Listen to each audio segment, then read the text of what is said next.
ये नारी का उत्थान और पतन,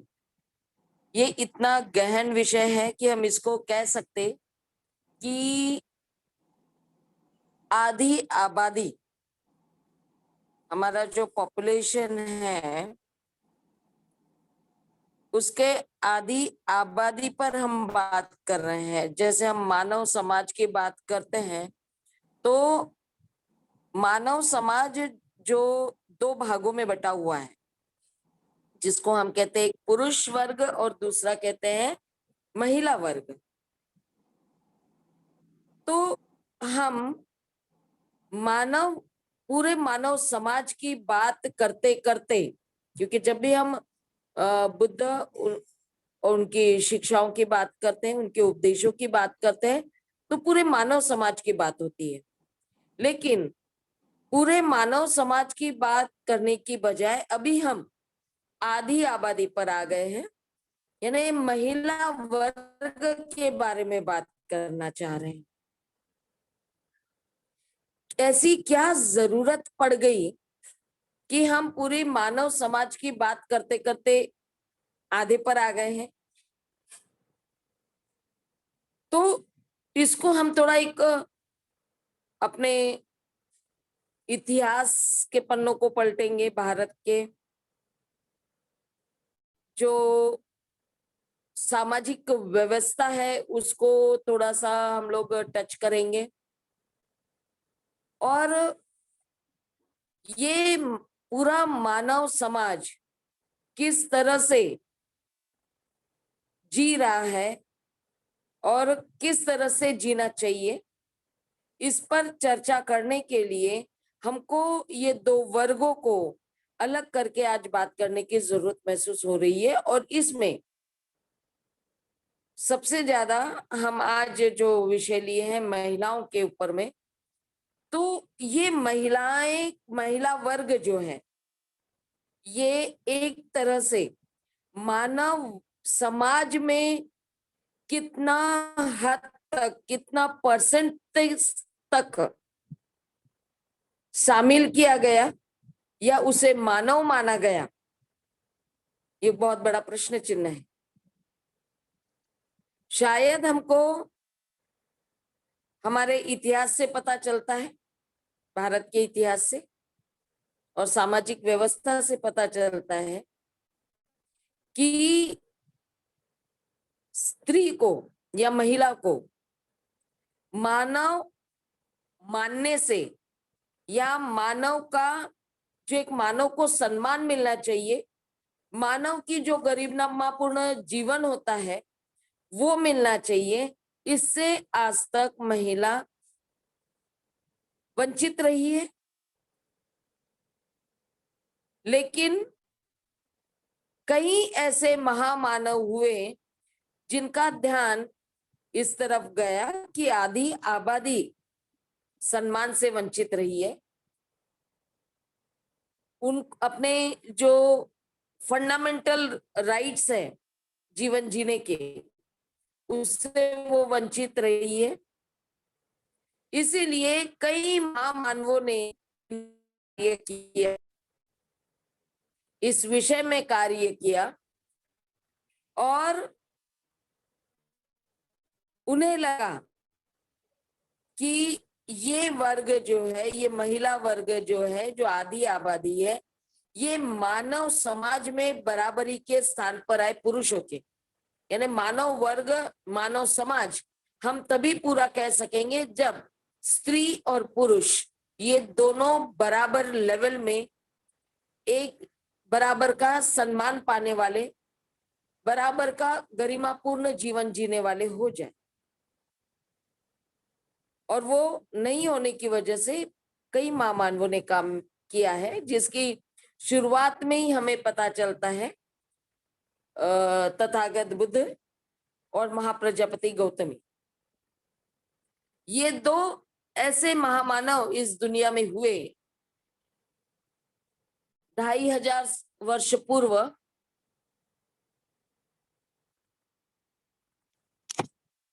जिसकी वजह से हमारे जीवन में परिवर्तन हुआ है, हम ये कहेंगे कि वो क्रांति की शुरुआत उन दोनों ने की थी।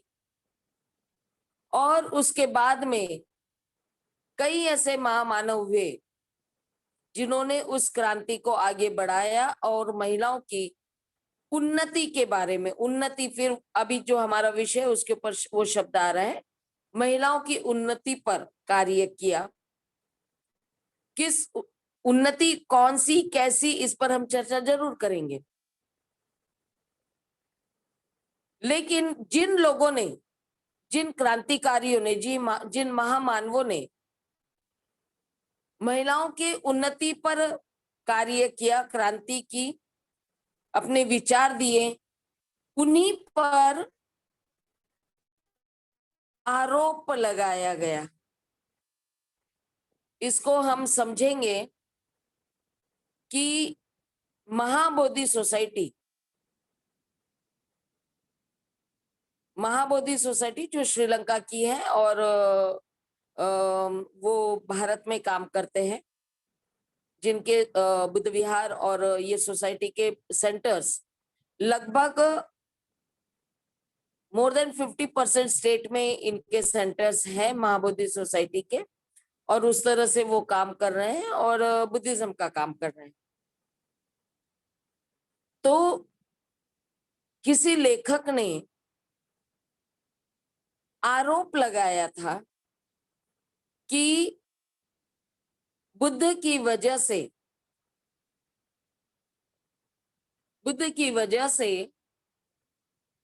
भारत की रहने वाले जो महिला वर्ग है, भारत की जो महिला वर्ग है, इन लोगों का पतन बुद्ध की वजह से हुआ। इस तरह का एक लेख प्रकाशित हुआ था, जिसका उत्तर लामा गोविंद नाम के तिब्बतन भिक्खु है,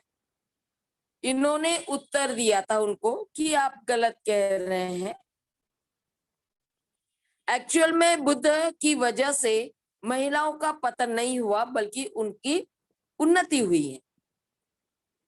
तो ये 1950 की घटनाएं हैं, जब इस तरह के आर्टिकल आए थे।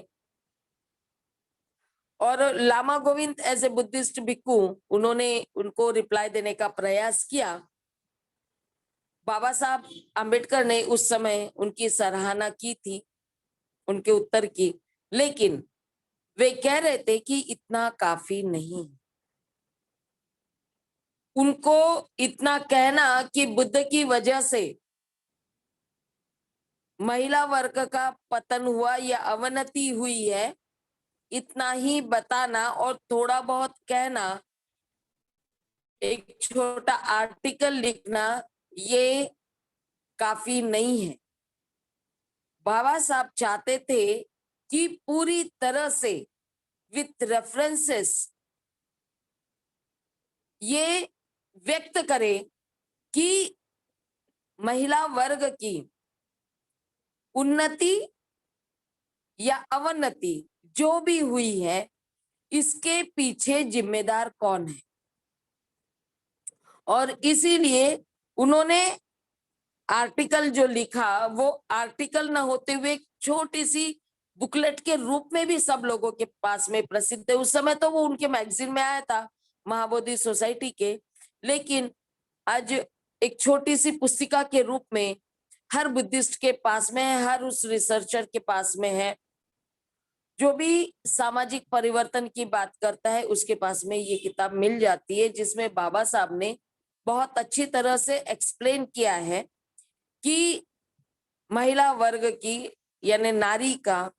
उन्नति किसकी वजह से हुआ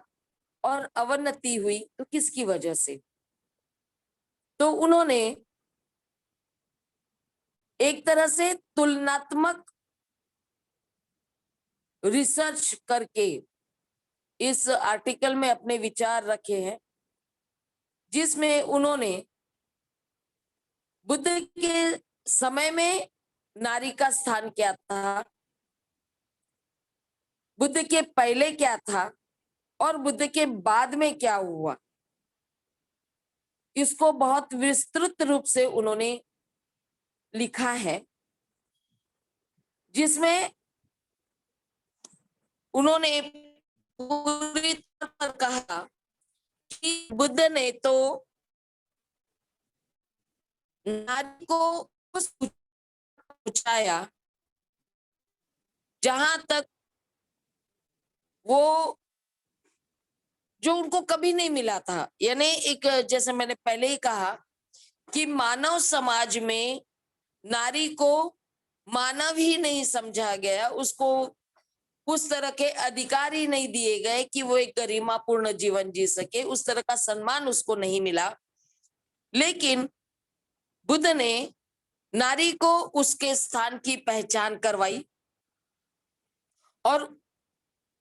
वहां तक पहुंचने की जो अपॉर्चुनिटी बुद्ध ने प्रस्तुत की है, उसके बारे में वो बहुत विस्तार से बताते हैं। और ये उस ऊंचाई पर नारी को पहुंचाने में का जो प्रयास बुद्ध ने किया, तो उनको भी कितने परेशानियों का सामना करना पड़ा। खास करके उनके परिनिब्बान के बाद में कैसे भिक्षु संघ को भी दोषी ठहराया गया और भिक्षु संघ के द्वारा बुद्ध को दोषी ठहराया गया, इसके उदाहरण उन्होंने प्रस्तुत किए। जैसे कि पहली संगीति के बारे में बताया गया है, बाबा साहब ने वो उदाहरण दिया है उसमें कि पहली संगीति में जो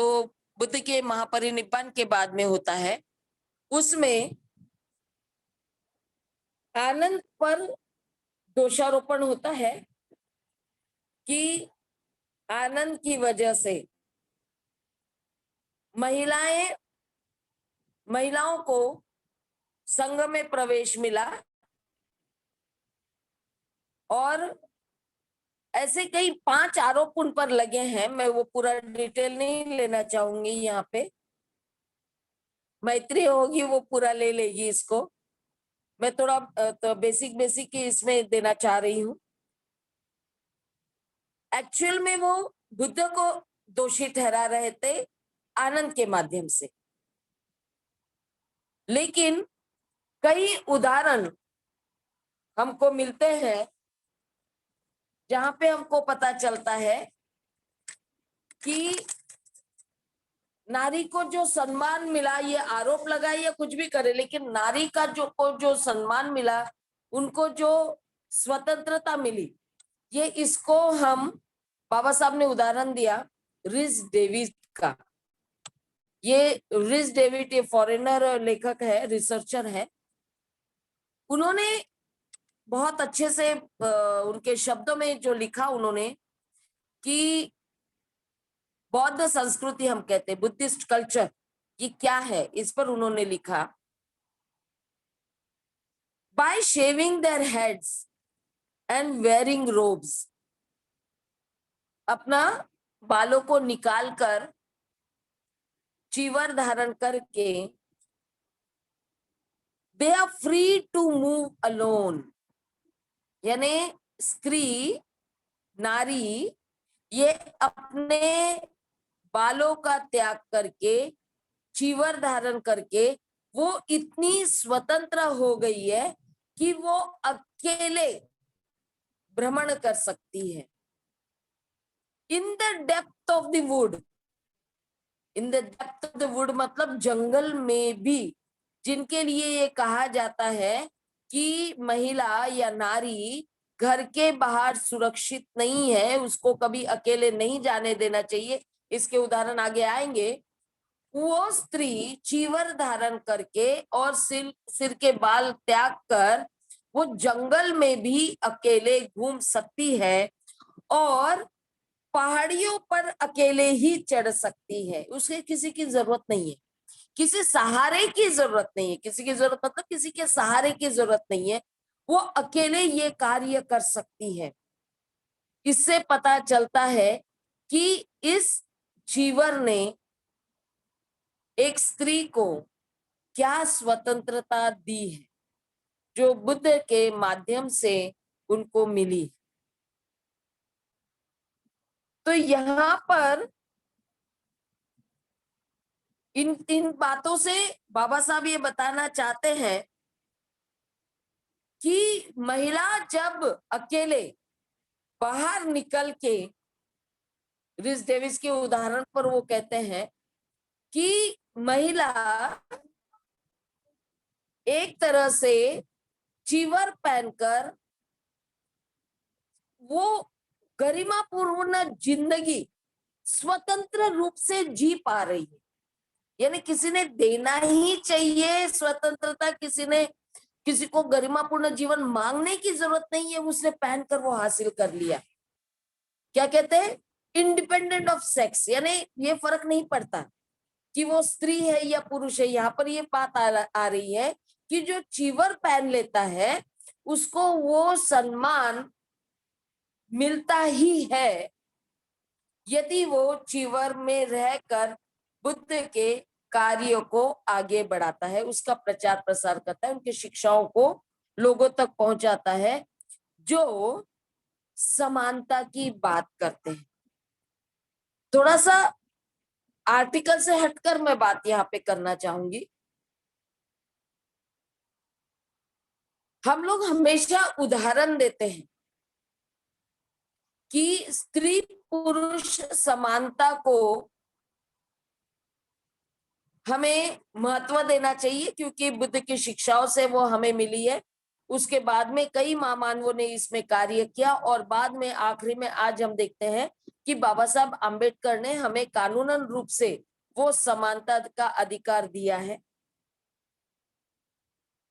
लेकिन बुद्ध के समय में बुद्ध को कहने की बजाय मैं ये कहूंगी कि महाप्रजापति गौतमी, जो पहली संघनायिका और प्रथम भिक्षुणी थी, इन्होंने जो धैर्य क्या कहेंगे उसको, कॉन्फिडेंटली जो कार्य करते हैं, एकदम धाड़स, मराठी में जो धाड़स कहते हैं, उससे एक्चुअल में वो एक महारानी थी। पूरे तरह के जेवर और ऐसे वस्त्र जो बहुत ही कीमती हुआ करते थे, उनका जीवन जिसे कहते हैं कि ऐसा जीवन कि जो एकदम ही फूलों की तरह होता है। ये कहा जाता है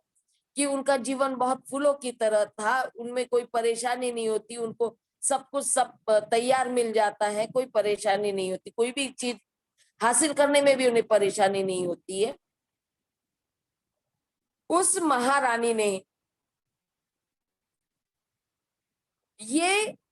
निश्चय किया कि मैंने वो सारे जितने भी उसको मिला था, जो भी उसका जीवन था, उस सबको त्याग करके ये चीवर धारण करना। पता नहीं उस महामानव के माइंड में क्या आया कि उसने जो ये कासाय वस्त्र पहनने का जो निर्णय लिया, वो कासाय वस्त्र बिल्कुल भिक्षुओं की तरह था, ये मानना पड़ेगा। यानी जो एक ड्रेस कहते हैं, जो परिधान कहते हैं, स्त्री पुरुष का अलग होता है, वो छोड़कर अलग दिखने की बजाय महाप्रजापति गौतमी भिक्षुओं की तरह वस्त्र परिधान करने का निर्णय लेती है। अपने सारे आभूषण और एक महारानी के वस्त्रों को त्याग कर पूरे भिक्षु की तरह, यानी सिर्फ वस्त्र ही नहीं, तो जो महिलाओं को कहते हैं कि बालों के बगैर महिला रह नहीं सकती, उस बालों को भी त्यागती है क्योंकि भिक्षुओं ने त्यागा है। यानी एक तरह से महाप्रजापति शो कर रही है कि महिला भी पुरुषों की तरह दिख सकती है, उसकी तरह कार्य कर सकती है, उसकी तरह हर समस्या का समाधान कर सकती है, इसको दिखाने के लिए सबसे पहले उनके जैसे वस्त्र परिधान कर लिए, चीवर परिधान कर लिया, बालों को मुंडा लिया, बालों का त्याग कर लिया, और जैसे पुरुष अपना घर छोड़कर बाहर स्वतंत्र रूप से जा सकता है, उस तरह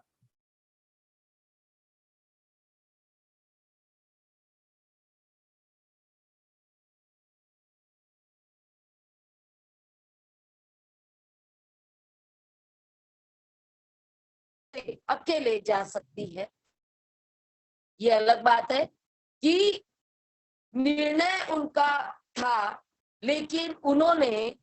500 अन्य साक्यन महिलाओं को अपनी ही तरह, भिक्षुओं की तरह कासाय वस्त्र पहनने के लिए कन्विंस किया, सिर के बाल निकालने को कन्विंस किया। तो मैं बुद्ध से ज्यादा, सॉरी टू से, अगर किसी को इस बात से ऑब्जेक्शन होगा तो, क्योंकि बुद्ध का रोल तो बाद में आ रहा है। बुद्ध ने जो पहले कार्य किया, ऑब्वियसली बुद्ध वो महामानव है जिन्होंने सब शिक्षा के द्वार सबके लिए खोले, एक तरह से उनको जो ज्ञान प्राप्त हुआ उन्होंने सबको दिया। लेकिन जो महिलाओं के प्रति जो कार्य बुद्ध शुरू करने वाले थे, जो हमें महापरिनिब्बाण सूत्र में मिलता है कि वो कहते हैं कि मैं 4 संघ बनाऊंगा और उसे परिपूर्ण किए बगैर मैं महापरिनिब्बाण को प्राप्त नहीं करूंगा। तो ये तो उनकी कल्पना में था, वो ये करना चाह रहे थे। लेकिन महाप्रजापति गौतमी का जो पहला कदम नारी को स्वतंत्रता देने के लिए उठा, इस बात को अगर हम दुय्यम दर्जा देते हैं तो हम ये कहेंगे कि फिर से हम नारी की क्षमता को, नारी की ताकत को हम समझे नहीं। यहां पर वो पूरे कॉन्फिडेंटली निकलती है 500 महिलाओं को लेकर, पूरी तरह से। जब वो भिक्षुओं के पास जाती है, या ये कहेंगे कि बाद में, मैं बीच का और नहीं लेना चाहती, मैं सिर्फ डायरेक्ट ये कहना चाह रही हूँ कि जब उनको संघ में प्रवेश मिल जाता है, यानी भिक्षुणी संघ निर्माण हो जाता है, तो फिर वो बुद्ध जो कल्पना करते हैं समानता की, वो स्त्री पुरुष समानता दिखाई देती है। शुरुआत महाप्रजापति गौतमी करती है, भिक्षुणी संघ का निर्माण होता है और ये दोनों संघ समान होते हैं। कैसे समान होते हैं? क्या कहा जाता है कि किसी के बारे में अगर हम कुछ जानना चाहते हैं तो पहले हमारी नजर उनको देखती है और उससे हम एक अंदाजा लगा लेते हैं कि ये क्या हो सकता है। हम हर चीज को पहचानने की कोशिश करते हैं। तो ये वो उस समय बुद्ध का काल था जब हम कहेंगे कि स्त्री पुरुष समानता की बात दिखने में सबसे पहले बुद्ध के काल में हुई, जिसकी शुरुआत महाप्रजापति गौतमी ने की। आज भी मैं थोड़ा उदाहरण एक देना चाहूंगी कि कितना डिफिकल्ट होता है। आज भी बहुत से लोग स्कूल का निर्माण करते हैं जिसमें एक यूनिफॉर्म होता है, और अक्सर